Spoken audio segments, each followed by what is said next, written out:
In this lesson 6-4, we will study geometric sequences. We'll define what that is in briefly. So let's say that we have this list of numbers, and you can think of a sequence as a list of numbers. This is the first number, the second, the third number. So you can tell exactly which number is in which position.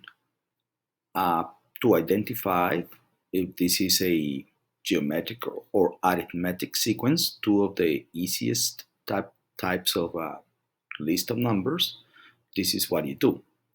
So basically, a geometric sequence is a list of numbers in which each term after the first is found by multiplying the previous one, the one before, by a common ratio. So that's the name of the number that you multiply by. So you can be relating this to what we just covered because it is basically an exponential relationship.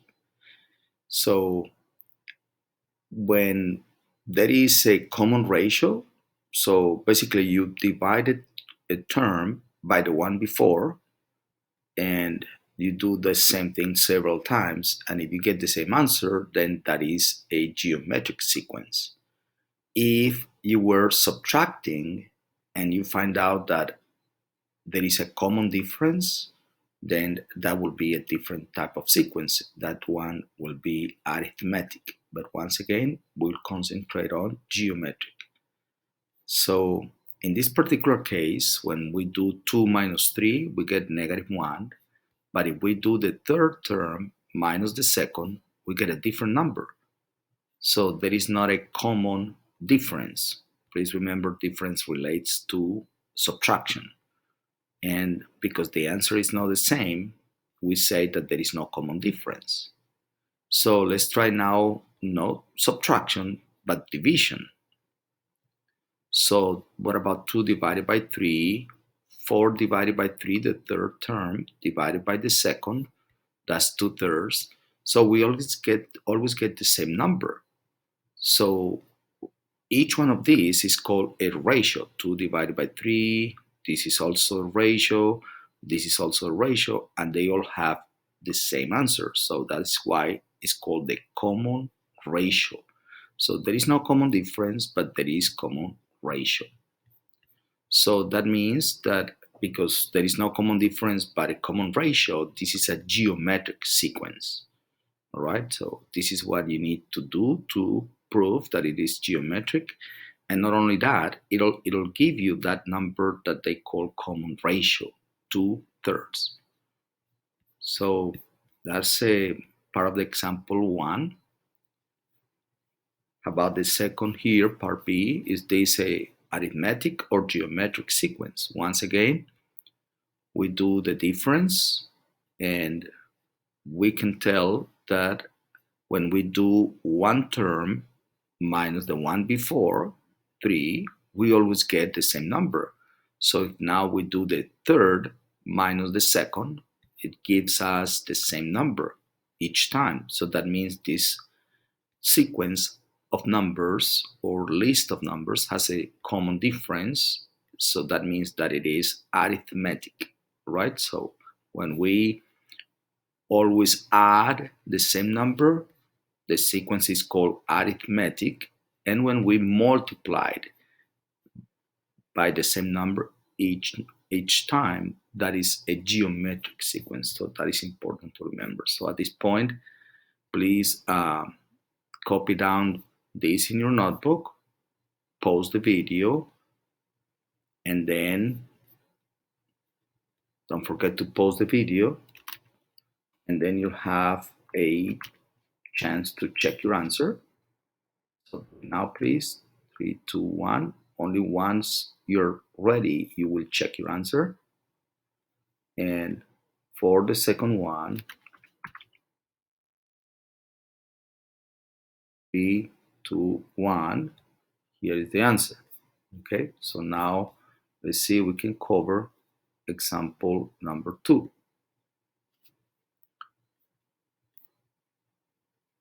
So we're going to talk about something called recursive formula of a sequence, of a geometric sequence. But if you remember, when we covered exponential functions, we said that, we can find the number here by moving horizontally. That means by multiplying by 2 each time.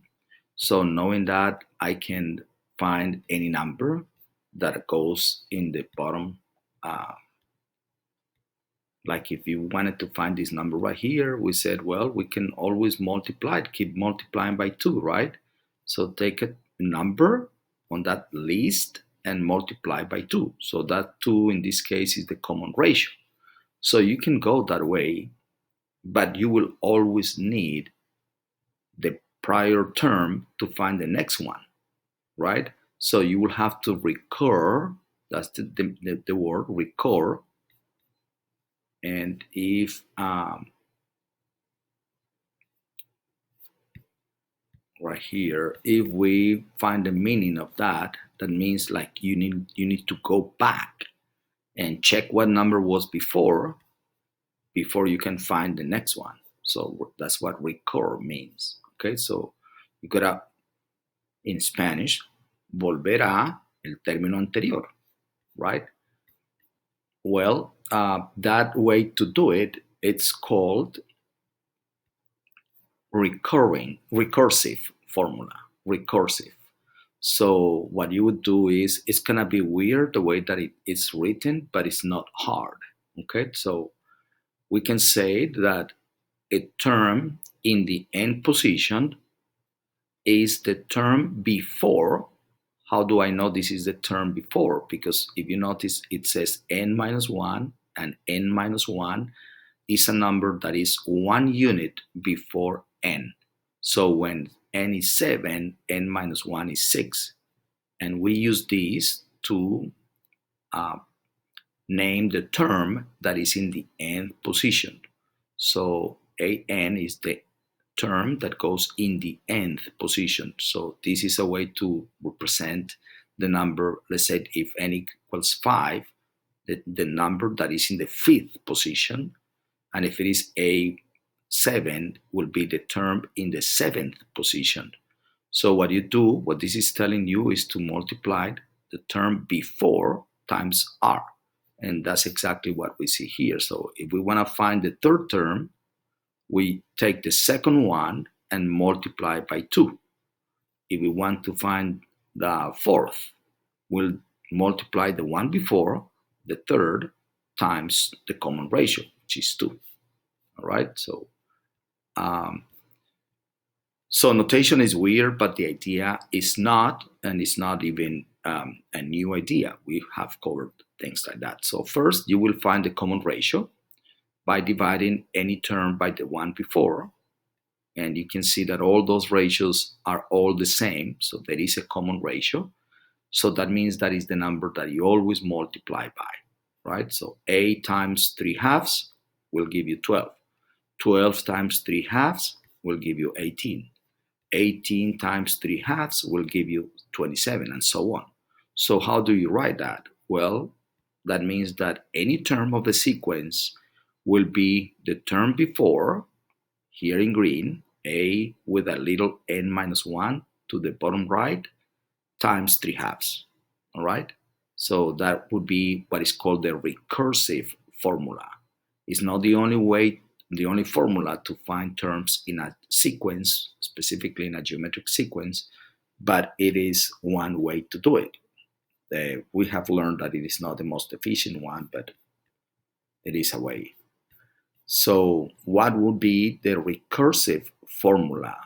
So basically all you need to find is the common ratio and use what we just did before. So please pause the video, and after you try this in your notebook, you can probably check here and see if you got it right. Okay, that'll give you a feeling of you are learning.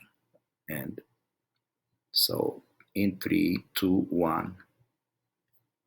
Yes, the recursive formula will be, since the common ratio is 1/4, That means that any term, you can find it by multiplying the term before times 1/4.